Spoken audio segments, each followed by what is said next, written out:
Well, I first met Clem when I was 21 and I came back from living in Moscow for a year. And it was 89-90, so I was a student in Moscow at the Morris Torres Institute, where I'd lived there for a year, and this schoolgirl, she was 7 years younger than me, and she came and sort of said, do you think I should do Russian? And obviously I was just full, I was in culture shock, I was still living in Russia in my head, and there I was, like, and I used to take refuge with Clem and talk to her about Moscow in this barn, and I'd teach her how to cook Russian salads and make Russian dinners. I said, of course you've got to do Russian, you've got to, and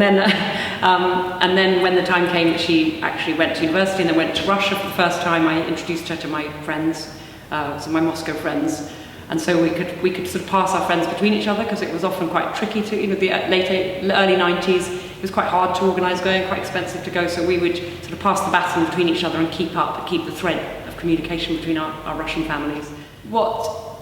I always feel at Pushkin House, that in a way, it's almost irrelevant, the talk of years and decades, because I think the decades and the years are so mixed up here, and because there's a sort of timelessness in what is interesting, what is specific. There's an odd way that Pushkin has become, obviously,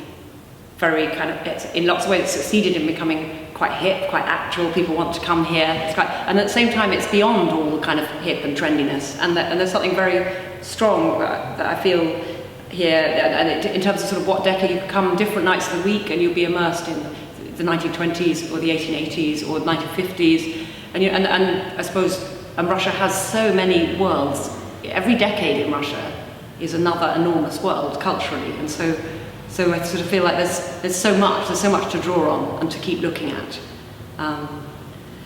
that I don't think it will run dry. I mean, there was another great moment was the Laura Foote's exhibition. Laura was a student of mine at the drawing school, well, not me particular, but she was in the drawing year cohort that I taught. And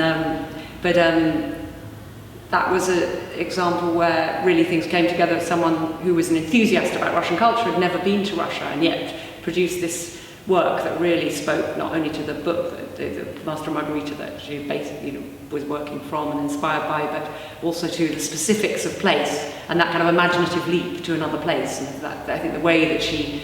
worked and sort of made, by all sorts of means, by learning Russian, by looking at Google Maps, by going along, by reading the book, she sort of transported herself and drew out this rendering of Moscow boulevards and streets in a way that was really convincing to people who knew and who'd walked those boulevards and streets. That was, again, it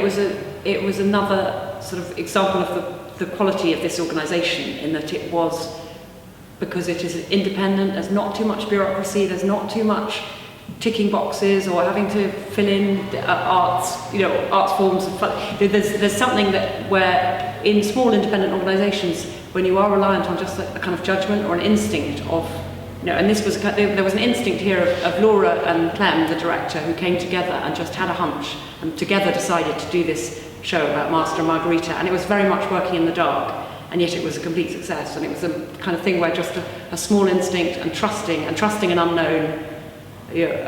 irrespective of the market and things, and it really worked on all levels, because it worked culturally and commercially, and it was a fantastic thing. I suppose it's what I think maybe people need to know is that it's just quite how unique, how the Russian culture is the key thing. It's neither the government funded and it's not Russian government funded, and I really love the doorway. I love the entranceway and the fact that you just push this door and it's kind of secret, open secret. It's always open, and you just and I love coming to it in London, just knowing that the door will open.